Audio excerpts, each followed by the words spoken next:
Good morning, Dr. Rhonda Patrick here. We're at PaleoFX 2014 in Austin, Texas. I'm sitting here with Dr. Terry Wahls, who you may recognize from her famous TEDx video entitled Minding Your Mitochondria, where she talked about the importance of obtaining micronutrients from your diet to not only prevent diseases of aging, specifically neurodegenerative diseases and autoimmune diseases like multiple sclerosis, but also how you can obtain micronutrients to reverse some of these diseases as well.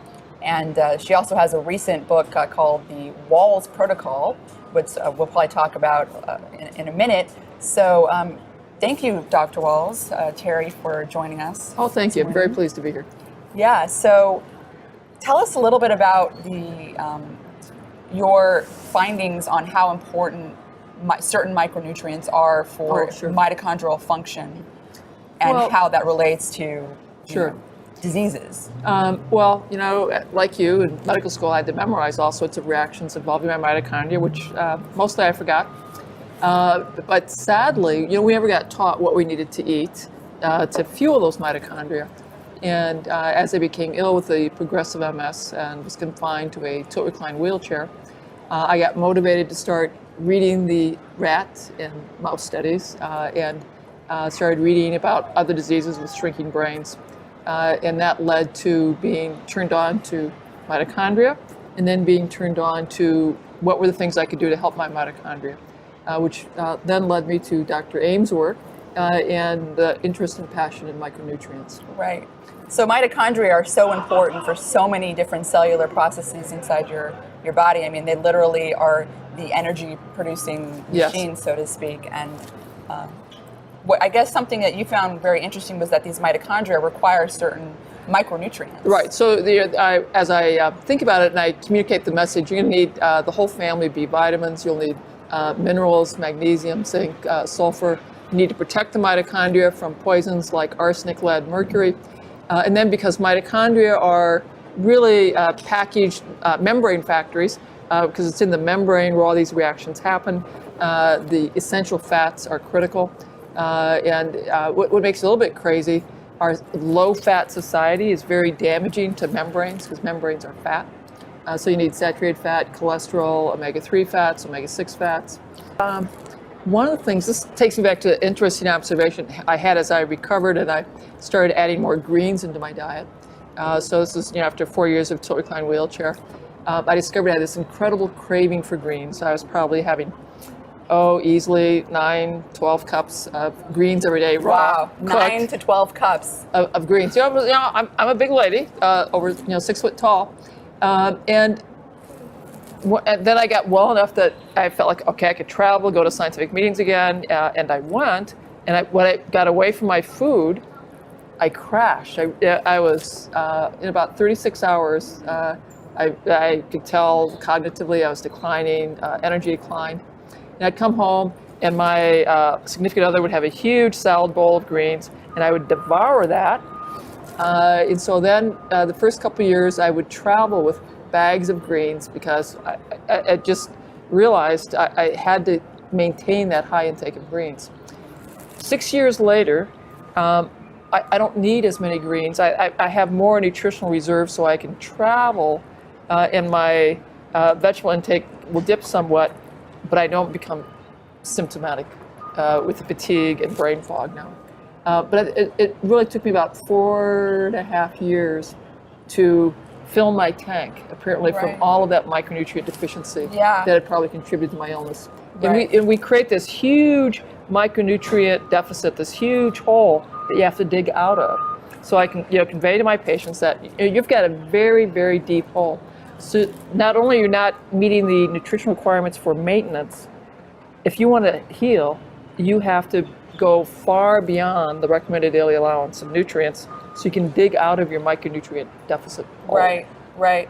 That's why I'm such a huge proponent of greens. Having three servings of greens a day, which sounds shocking to so many people, yeah, I think is so health promoting. It gives you so much magnesium. It helps you have plenty of vitamin K on hand. Let me stop right there. So, did you hear that? Magnesium gives you magnesium because magnesium is at the center of a chlorophyll molecule. And that's why green plants are high in magnesium. And vitamin K is actually part of the phosphorus source of the plant. So, you get vitamin K and you get magnesium from these green plants. Absolutely. And I think that makes it, at least according to my plan, easier to design a micronutrient dense diet because you can follow the colors, you get your greens. You don't have to think about it, okay? Just, get a the wide greens, range of get yellow, colors. red, blue, purples.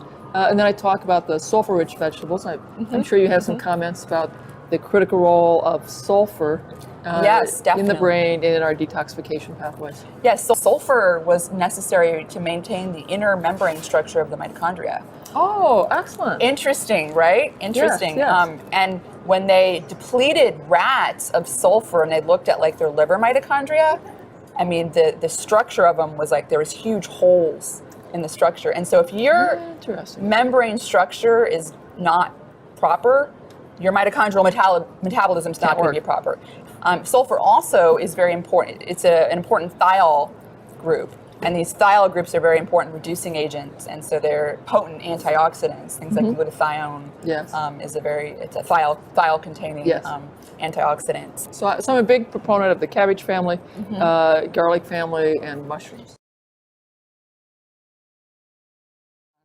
So briefly, I'm diagnosed with relapsing remitting multiple sclerosis the year 2000 on the basis of a history of visual dimming 13 years earlier, weakness in the left leg. I had an MRI of my brain and spinal cord. I had lesions at the level of my neck. The spinal fluid was abnormal with oligobands.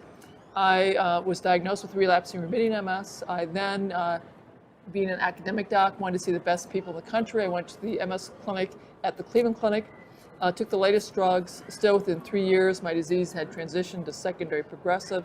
And in that phase, you're steadily declining. There's no more improvement. I took mitoxantrone, and then I took Tysabri. It was apparent that conventional medicine was failing me. I was headed towards becoming demented and bedridden, ultimately from my illness. That's when I decided to start taking matters in my own hands. I began reading the mouse and animal models of MS, decided mitochondria were key, did more research, found some micronutrients that were helpful, took those. It slowed my decline, but I was not recovering. The summer of 2007, I discovered the Institute for Functional Medicine, took their course, Neuroprotection, a Functional Medicine Approach for Common and Uncommon Neurologic Syndromes. I had a longer list of micronutrients that I was taking. Then I had what was really the most brilliant awareness that I should get these nutrients from the food that I ate instead of synthetic compounds. So with more research, I again reorganized my diet. Did more research, figured out where these 20 nutrients were in the food supply, reorganized my diet using paleo principles to maximize these nutrients. Started my diet. Within 3 months, I'm able to walk using a cane between exam rooms. Within 6 months, I can walk throughout the hospital without a cane. I get on my bike for the first time in about 6 years, pedal around the block. My family and I were all crying because now I realized I was changing the world. I had no idea what to expect, but possibly I could continue to improve. And 9 months later, I'm able to do an 18-mile bike ride with my family.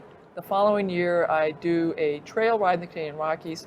I identify and decide that I plan to do a clinical trial. We get some senior scientists to help me design the trial. I write the grant, get funding, and in October 2010, we start the clinical trial. And in fact, we've published our first 10 that got through the protocol, showing that it's safe, it's well tolerated, people can do it, and most importantly, we have dramatic impact on fatigue. Very exciting. Wow. So, and we now have 20 people who've gone through, and we anticipate about 5 more papers coming out. Very, very exciting stuff. And of course, this has totally transformed how I see disease and health. It's transformed my clinical practice. It transformed my clinical research. And we hope it's going to transform the public's opinion yes, absolutely. of this. I mean, of treating MS and treating, frankly, all autoimmune and chronic diseases. Because the root of the problem begins in the cell, and the root of the cell's health is the micronutrient environment. Right. So, people, there you have it. Dr. Terry Walls was diagnosed with a autoimmune disease, MS. Conventional medicine failed her.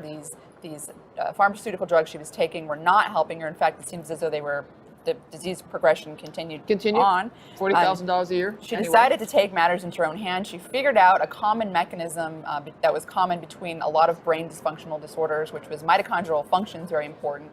She figured out that micronutrients were important for mitochondrial function and that most of our diets are lacking in micronutrients. And then she was able to not only consume these micronutrients and keep her disease at bay, but she was also able to reverse it.